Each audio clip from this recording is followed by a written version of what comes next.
இறையினை குறையும் குற்றுயிராக்கி எனை வதைத்திடலதற்கின்னம் இறைவனாம் அருணாச்சலவென முடித்தே ஏகனாவாய் நீடூழி.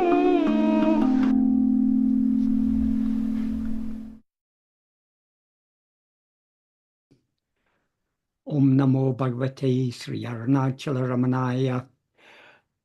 Namaskaram. Today I'm going to be talking about verse 3 of Arunachala Patikam. During Bhagavan's Jayanti celebrations, I talked about verse 1. During his Aradhana celebrations, I talked about verse 2. And now I'll talk about verse 3. But just to recapitulate, verse 1 was basically Bhagavan was praying to see Arunachala, praying to Arunachala to give his darshan. But obviously in this context, his darshan means Bhagavan wants to see Arunachala as he actually is. In other words, he wants Arunachala Swarupa Darshanam, the real nature of Arunachala. And in the second verse, it was a prayer for love. And in this verse, Bhagavan is praying to complete the task of killing me. All these three are actually the same, because we cannot see Arunachala as he actually is without thereby being killed by him. That is, knowing our real nature is the death of ego. And the death of ego is knowing our real nature. They're one and the same thing. So seeing Arunachala and being killed by Arunachala are one and the same thing. And it is the nature of Arunachala to destroy his devotees. As Bhagavan sings in Aksharamlai, in verse 24 of Aksharamlai, Bhagavan sings, Kodiyit tadiyare kollu ne katti kondeng and varven Arunachala.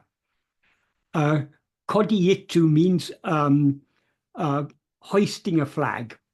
That is, in old days when a philanthropist was to do an act of philanthropy, supposing he was to feed people or something like that, he would hoist a flag to announce it.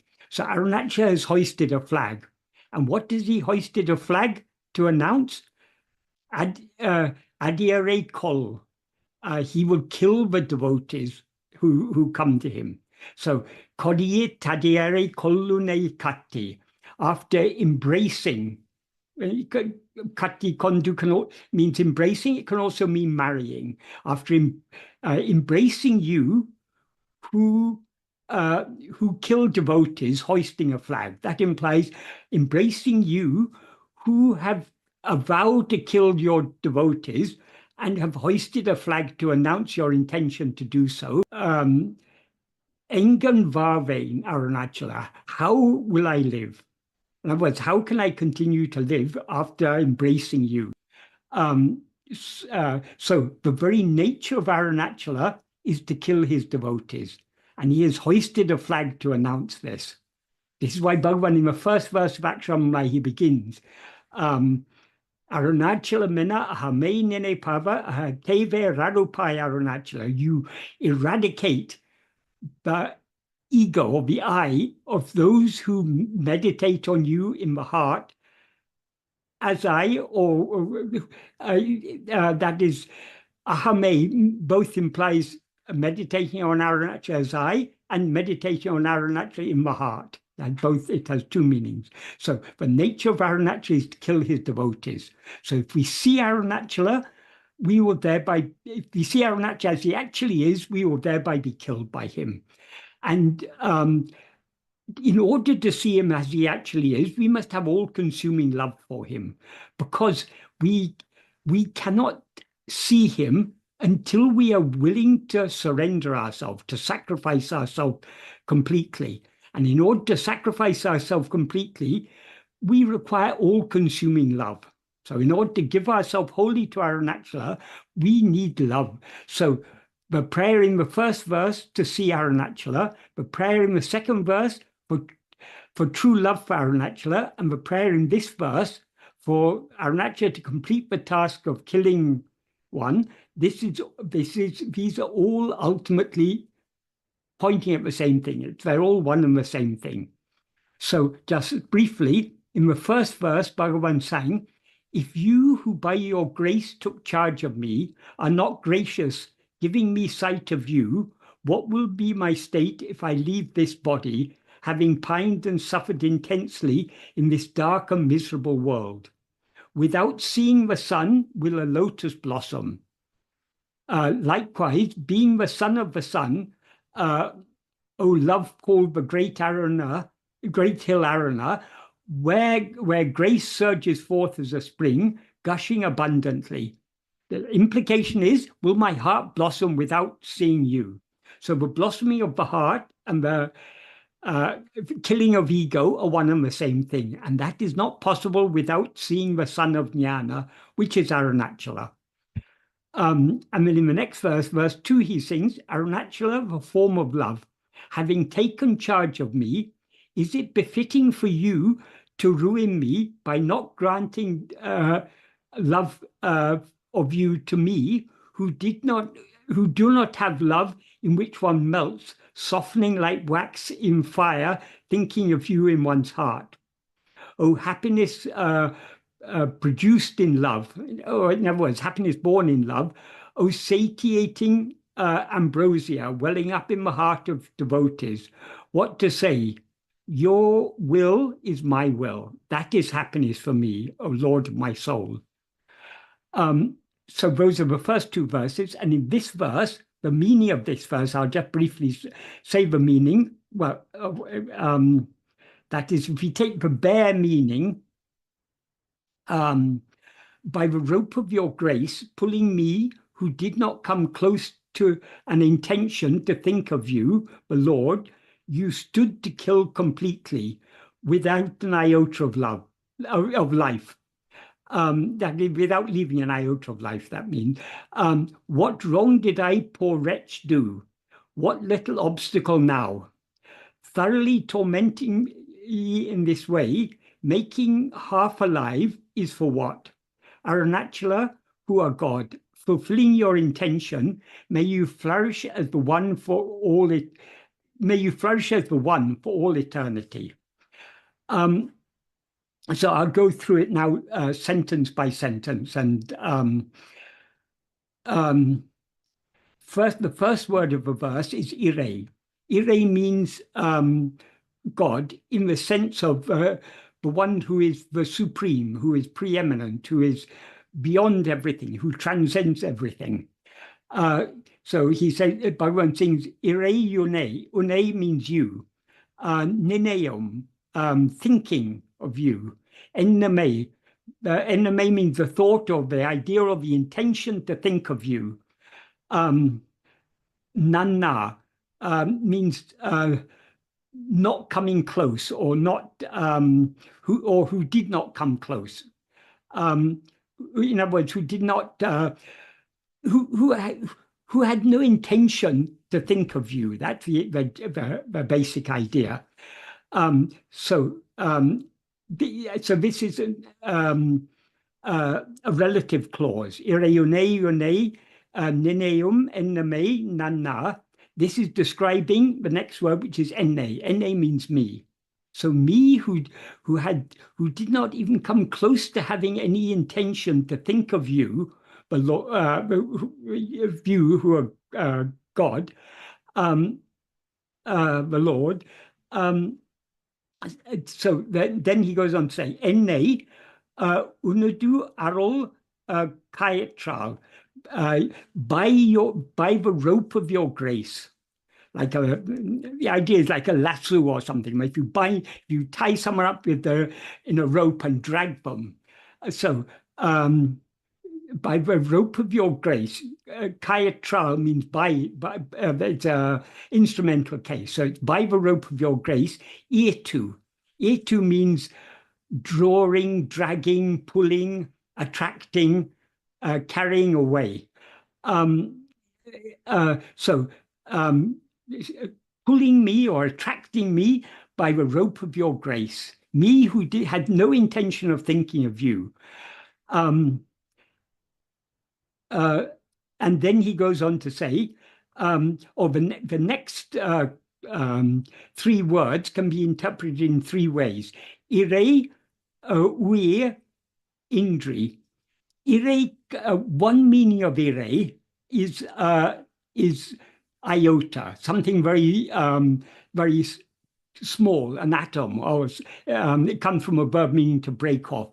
The other meaning of ire, as we saw before, is God. So it has two meanings depending on which verb it's derived from.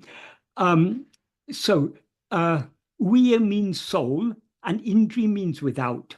So ire, wir, indri can mean either without an iota of life.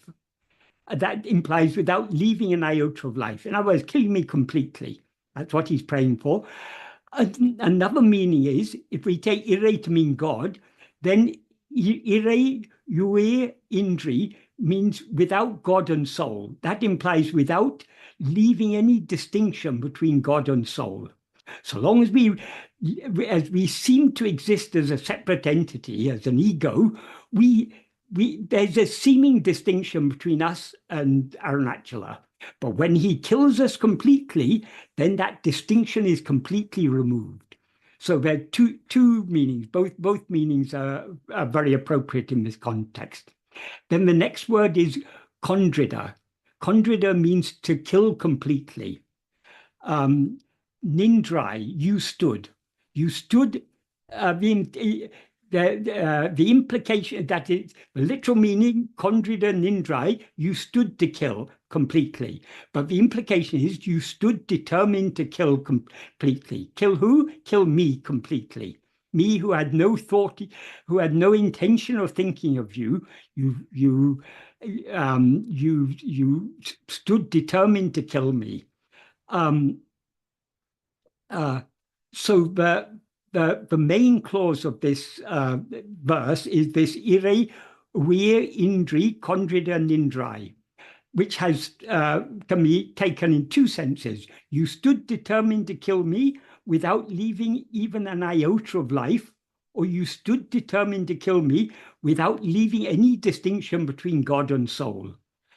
In other words, completely, you wanted to kill me completely so that there was no distinction between you and me. As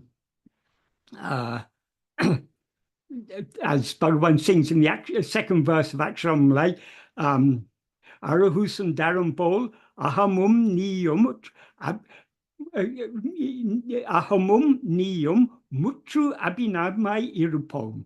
That is, may we be completely non-different, like Arahu and Sundaram.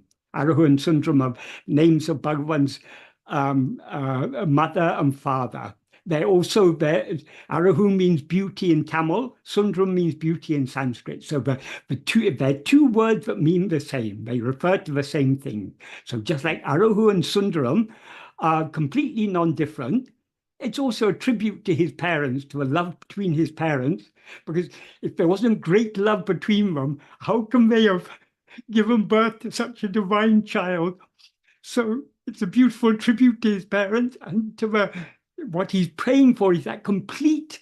Mutru means complete, no difference at all. May we be completely non-different. May we be one. So when Arunachala kills us, that distinction between God and soul will be destroyed, and he will kill us in such a way without leaving even an iota of life in us, and in us as ego. That means ego will be completely eradicated. So the whole of this first sentence, Ireune nineum eneme nanna ene unudu arul kayatral irtu irei we indri kondrida nindrai, means by the great rope of your grace, pulling me, who did not come close to an intention to think of you, the Lord, you stood to kill completely without an iota of life, or without God and soul. Two meanings.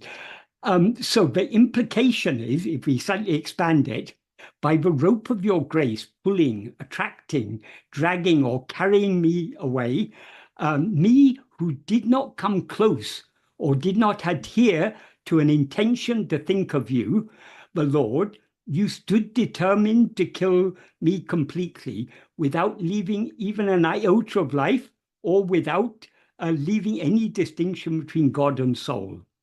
So that's the first sentence. Then there are a series of questions Bhagavan asks. So the next sentence is En kure irtranan ere.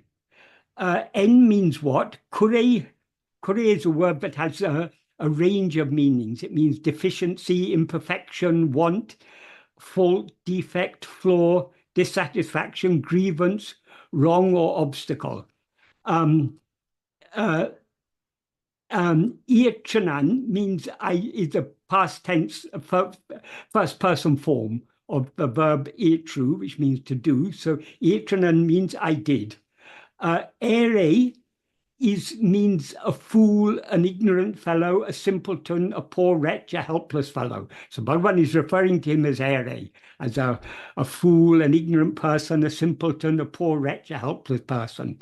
So the implication is, what wrong did I, poor wretch, do? In other words, what wrong did I, this poor wretch, do to you? Then the next sentence, ire ini kure en. Ire, again, in this context, it means an iota, something very small. Ini means now or henceforth. Kure again means deficiency, imperfection, defect, flaw, or obstacle. And en again means what. So in this third sentence, ire ini kure en, it's a question that means, what little obstacle now? So the implication is, what little obstacle now prevents you fulfilling your intention to kill me? That's the implication. But all he says is, what little obstacle now? But what he's praying for is for Arunachala to fulfill his intention to kill him completely. So that is what's implied here. Then the next word, kutruir, is a compound of two words. Kutru means something that's short, diminished, shrunken, or defective. And uir means life.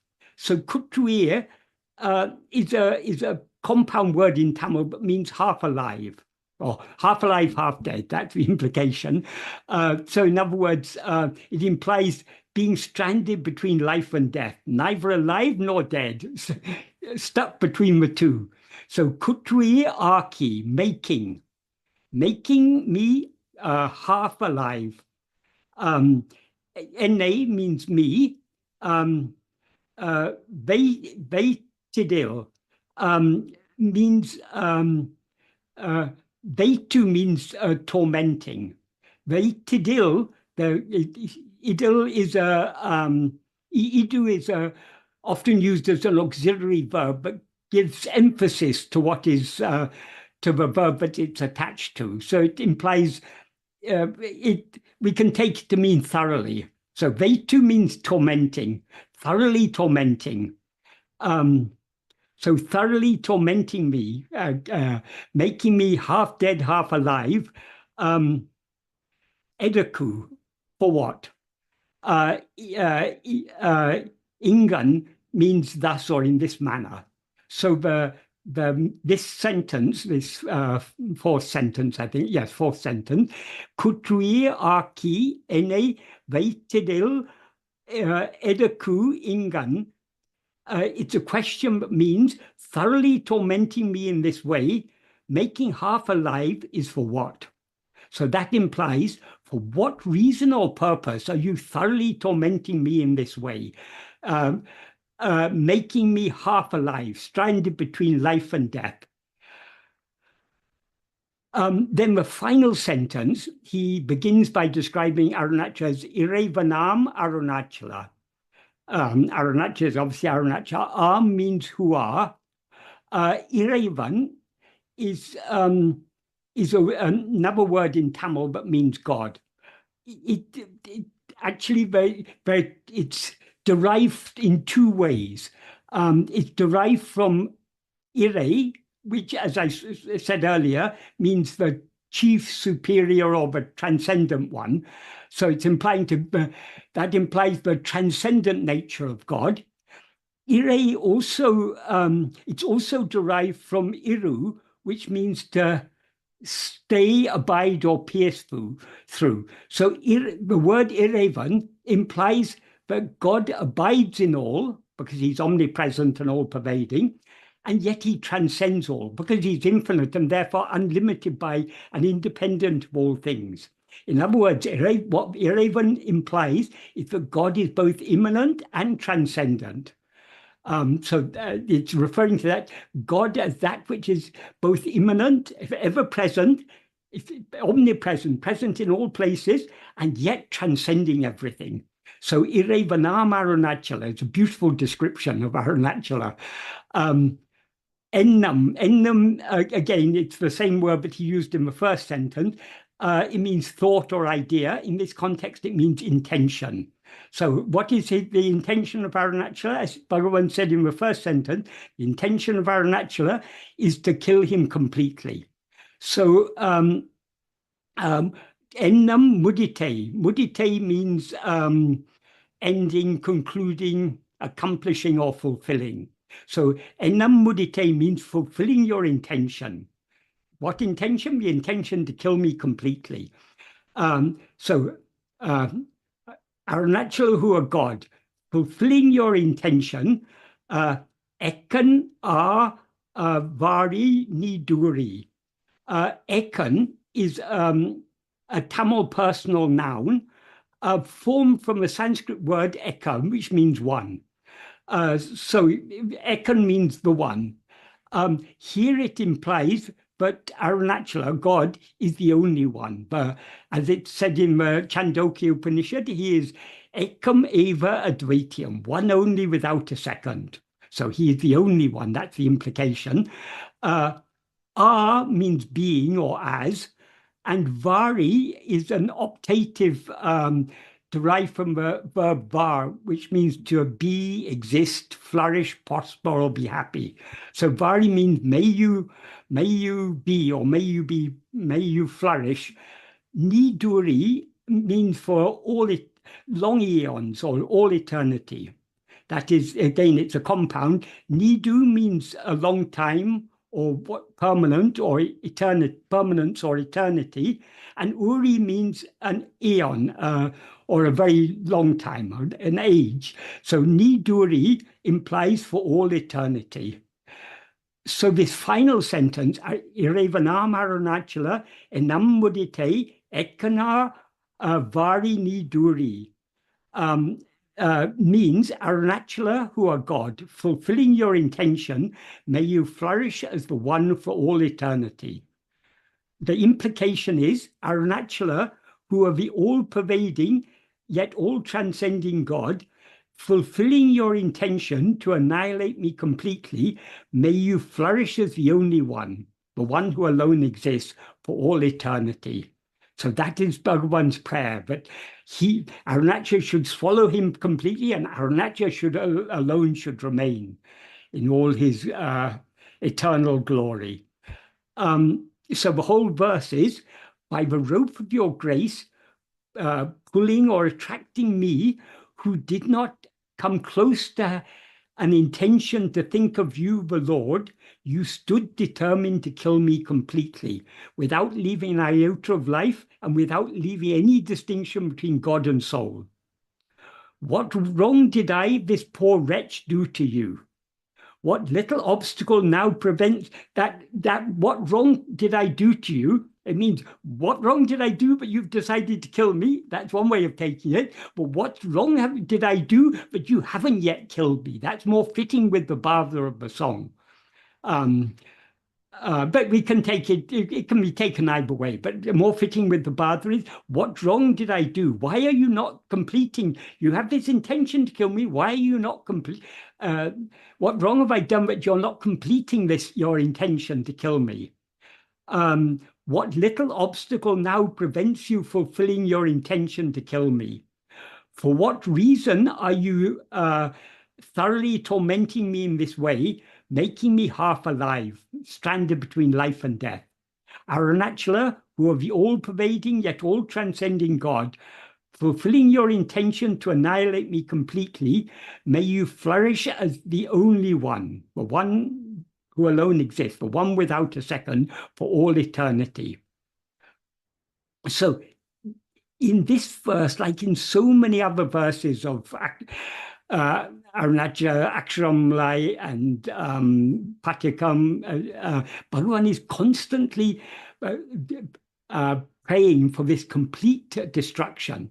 In verse 9 of Aksharamlai, he expresses it most beautifully. Ene eri tippo dene kalavavidil iduvo anmai Arunachala.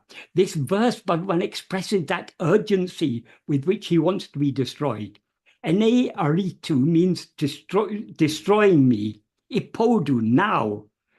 That is, without delaying, now itself destroy me.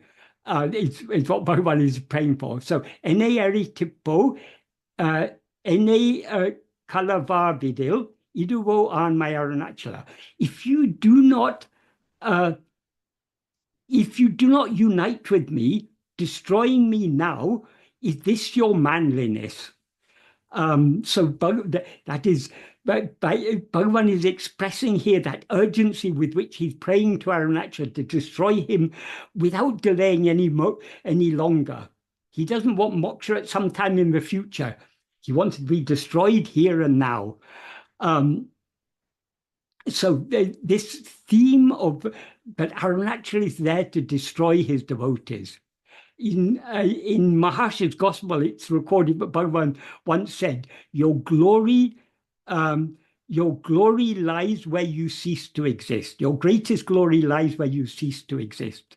So it's the complete eradication of ego. That is what Bhagavan is constantly praying for throughout these, throughout Aksharamlai, Patikam, Navamanmalai, all these songs. He's repeatedly praying for his destruction. And as he says at the end of 10th verse of Patikam, he ends by saying, or to min we call, O souls, be saved, thinking of this Arunachala, Ulam Adenil Oli, who shines in the heart, we Koli Arunamagiriye, as the destroyer of the soul. So the grace of Arunachala lies in his destroying us completely. So this is what Bhagavan is constantly praying for. And then in the 11th verse, he says, like me who think this hill to be the supreme, how many are those who have thereby been destroyed? So Arunachala is there, that is, Shiva appeared in the form of Arunachala only to completely destroy us. So that is the ultimate grace, is our own lies in our own destruction. So Bhagavan says in that verse 11, like me who think this hill to be the supreme, how many of those who have thereby been destroyed? O people who are wandering about, thinking of a means to give up the body, having given up desire for this defective life due to its expanding or unfolding misery, there is on earth one rare medicine that when thought of once within the mind will kill without killing. No, it is certainly Aruna Hill, which kills without killing means it kills the ego without killing us.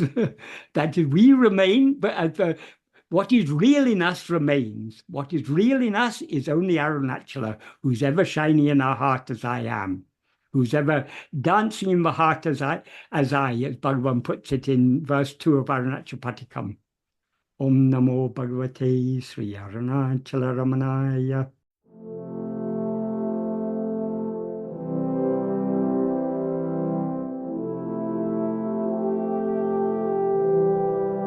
இறையுனை நினையும் எண்ணமே நன்னா எனையுனதருட்கயிற்றாலேத்து இறையுயிரின்றி கொன்றிட நின்றாய் என் குறையற்றினும் ஏழே இறையினி குறையன் குற்றுயிராக்கி என்னை வதைத்திடலதாக்கிங்கன் இறைவனாம் அருணாச்சலவென முடித்தே ஈகனா வாழினேனே.